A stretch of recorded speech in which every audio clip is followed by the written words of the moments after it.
মুসা আলাইহিস সালাম আল্লাহর একবার প্রশ্ন করলেন, ইয়া রাব আল্লিমনি দুআআন আদউ বিহি, আপনি আমার এমন একটা জিকির শিক্ষা দেন যে জিকির দিয়ে আমি শুধু আপনার জিকির করব, কেউ এই জিকির করতে পারবে না।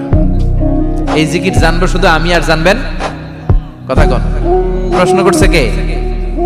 হ্যাঁ, কাকে করেছে? আল্লাহ এমন একটা জিকির শিখান যেই জিকির কেউ জানে না, আমি জানবো, আর ওই জিকির দিয়ে প্রাণ ভরে আপনারে ডাকবো। আল্লাহ বললেন, মুসা পড়ো লা ইলাহা ইল্লাল্লাহ মুহাম্মাদুর রাসূলুল্লাহ। মুসা আলাইহিস সালাম বললেন, আল্লাহ চাইলাম কি, কইলেন কি?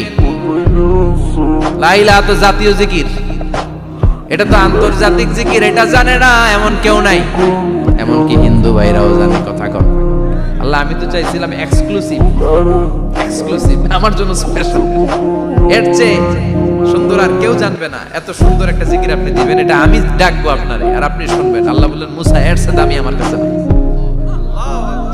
লাউ তাদউ লা ইলাহা ইল্লাল্লাহ ফি কাফা, লা ইলাহা রে যদি মুসা এক পাল্লায় রেখে দাও, ওয়াসসামাওয়াতু সাবউ ওয়াল আরদিন, সাত আকাশ সাত জমিন যদি আরেক পাল্লায় রেখে দাও, লা ইলাহা এক পাল্লায়, সাত আকাশ সাত জমিন আরেক পাল্লায় ওজন যদি দাও, লা রাজাহাত কাফাতু লা ইলাহা ইল্লাল্লাহ, মুসা দেখবা মুহূর্তের মধ্যে লা ইলাহা ইল্লাল্লাহর পাল্লা ভারী হয়ে গেছে।